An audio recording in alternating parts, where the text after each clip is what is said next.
কালকে জগন্নাথ বলতে ঠাকুর বলতে আমরা একটা আমাদের ঘরে পাশে বস্তি আছে, ওই বস্তিতে ছেলেগুলা সমুদ্রে গিয়েছিল চান করতে, দিয়ে ঠাকুর নিয়ে এসেছিল। ওরা ঠাকুর ভেসে আসছে বা তারা নিয়ে এসছে আমরা জানি না। ওরা মোটামুটি নিয়ে এসছে ঠাকুর, আমি এটাই জানি যে ঠাকুর এনে আমাদের মন্দিরে বসিয়েছে। আমাদের কতদিন আগে? 1 বছর আগে। সেইখান থেকে আমরা পুজো করছিলাম, 1 বছর ধরে পুজো করছিলাম। 1 বছর ধরে পুজো করতে ওনারা এসে বসিয়ে দিয়েছেন মন্দিরে, আর ঠাকুরে তো বসিয়ে দিয়েছে, আমরা তো আর বের করতে পারবো না।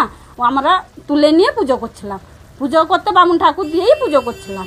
পুজো করতে তারপরে যখন ওই খুঁতটা 2 মাস আগে যখন খুঁতটা হয়ে গেল, ফেটে যাবার পরে বা হাত ফেটে যাচ্ছে, খুঁতটা হতে আমরা দুর্গাপুজোর সময় রং করেছি, ঠাকুর রং করেছি। যখন খুঁতটা হয়েছে তখন আমরা কি করেছি, জিজ্ঞাসা করতে গেছি আচার্যকে। আচার্য যখন জিজ্ঞাসা করতে গেছি, আমাদের মনে একটা খুঁত এলো, খুঁত আসতে জিজ্ঞাসা করেছি।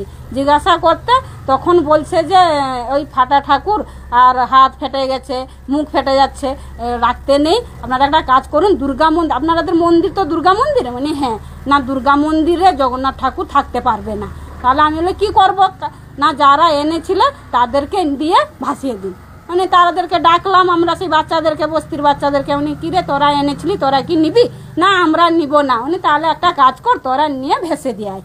তারা নিয়ে কালকে 2টোর সময় ভেসে দিয়ে এসছে। আমরা কালকে রাত্রিবেলায় জেনেছি যে সেই ঠাকুরটা আমরা হাতও নেই, ফেটে গেছিলাম, হাতটা ভেঙে গেছে, ফাটা মানে ভেঙে গেছে, আর মুখটাও ফাটা ছিল। আমরা রাত্রে যখন দেখি, মোবাইল যখন খুলে ফেলি, ওই রকম টেলিকাস্ট হচ্ছে।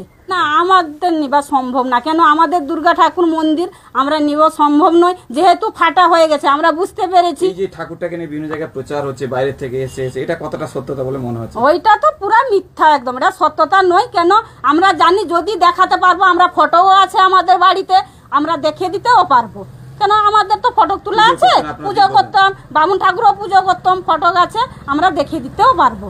আচ্ছা, অবনীবাবু বলে একজন সেটাকে তুলে নিয়ে পুজো করছেন, সেটা নিয়ে কি বলবেন? অবনীবাবু বলে একজন ব্যবসায়ী, তিনি এটা নিয়ে, ওটা নিয়ে তারা যদি মনে জেগেছে পুজো করছে, আমার কোনো আপত্তি নাই। কিন্তু আমরা চাইছিলাম যে তাদের যদি রাখতে ইচ্ছুক, তাহলে তারা রাখতে পারেন, আমার কোনো আপত্তি না। আমি চাইছি না, কেন আমার মন্দিরে, দুর্গা মন্দিরে আমি সে ঠাকুর নিব না, রাখতে চাইছি না, ওই জন্যই ফেলে। আমরা দুর্গা এখানে যে পুরীর আদলে মন্দির হচ্ছে, এটার সঙ্গে কোনো অলৌকিক কাহিনী যুক্ত হলো বলে মনে হচ্ছে? এর সঙ্গে কোনো যুক্ত আছে না, ওইটা মনে হচ্ছে না যে ওর সঙ্গে যে যুক্ত হচ্ছে।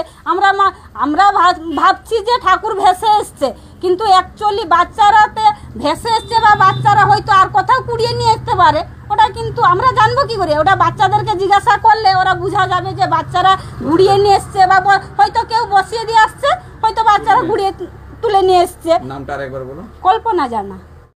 নিউ নূর সোফা সেন্টার, এখানে সমস্ত রকম সোফা পাইকারি ও রিটেলে বিক্রয় করা হয়। সমস্ত সোফা নিজস্ব কারখানায় তৈরি করা হয়। প্রোপাইটার হানিফ হোসেন খাঁ ও রুহুল হোসেন খাঁ, বড়ডোঙ্গল হাটতলা সিনেমা হলের সন্নিকটে, হুগলি। যোগাযোগ 7797170093 এবং 9382003105।